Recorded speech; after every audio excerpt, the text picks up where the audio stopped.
mainstream media. Let's talk elections. Radical politics. Realtor politics. Out of here.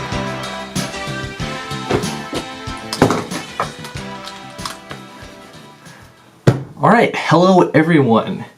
It is now November something or other, many days after the election, and we finally got the results, or at least most news sources have agreed that the final results are have been solidified. So let's take a look at those and let's reflect on how my prediction went. Okay, so here we are. This is my final prediction on the screen right now. It's the one I made. I recorded it on October 22nd. It was pretty similar to my September one. I think it was exactly the same actually. My August one was a little bit different. I think I had Florida going to the Democrats, but Arizona staying Republican, and realistically most of it staying the same for the exception of Arizona and Florida. However, I'm going to be going with the final prediction that is on my channel because that's my final prediction. I also just noticed I made Nebraska wrong here.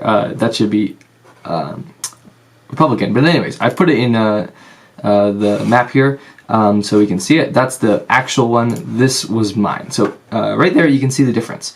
That's mine. That's the actual one. That's mine. Actual one.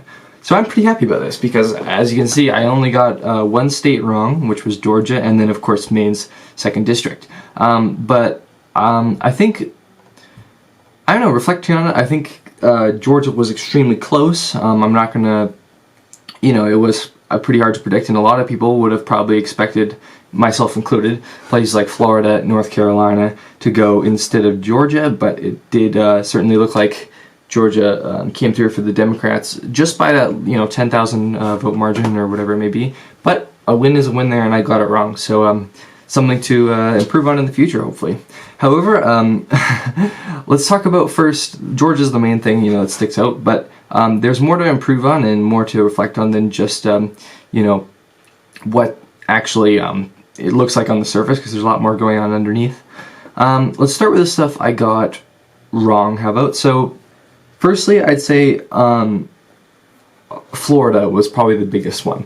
I expected Florida to be close. I think in my last one I said it'll be very, very close, but it will go to the Republicans. It did go to the Republicans, so I'm glad I got that right. Although it went to the Republicans by, I believe it was something like 3.5, almost 4 points. The reason I said Florida would be tilting towards Republicans is I saw in the last 2 weeks of the campaign, both campaigns were kind of letting up on Florida. They were campaigning a lot less there. So, you know, you have to think about that. Why would Trump, who needs Florida to win, who is critical for him to win, stop campaigning there in the last few days?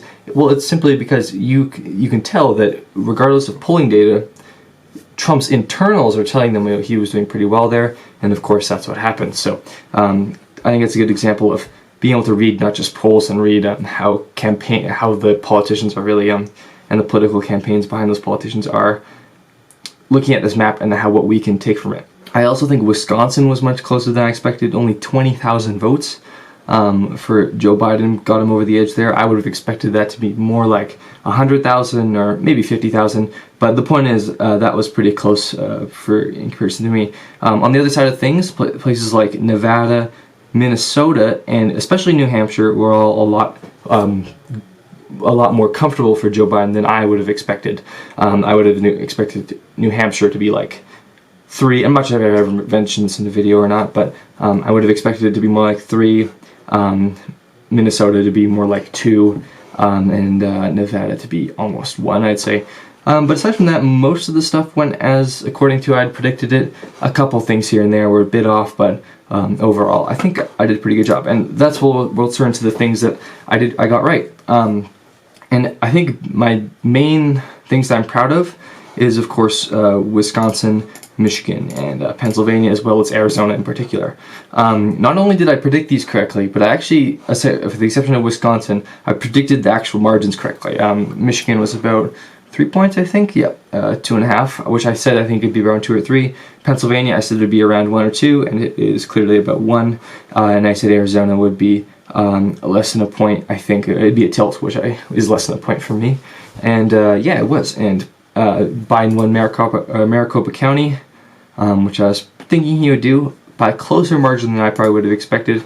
But overall, I was glad to see that happen as I had thought. So, I think this was a really fun exercise, something I've been doing since June, throughout June and July. And my prediction hasn't changed too much. I believe my original prediction was no Wisconsin, no Georgia, something like that.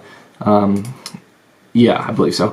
And it's really been a good experiment in being able to see how reading polls and reading approval data, reading all these factors which goes into political campaigns and elections in the United States, how do they really how do they truly affect the election? And as we can see, there are things that clearly we need to watch out for in the future. Some of these polling data, lots of the polling data that came out was very incorrect, as we clearly saw. Much of the campaign rhetoric was unexpected from most of these candidates, especially Donald Trump, when it came to how he campaigned and how his plan to win these states, which I've talked about before. But it looks like most of the stuff that I have thought about came to fruition with the blue wall, with Arizona, with Florida, and with places like North Carolina and Ohio. So yeah, I'm really happy with how that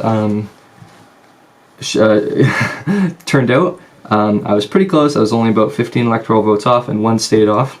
So hopefully I can replicate this for the 2018 midterms, or 2022 midterms, as well as the 2024 election and elections in the future.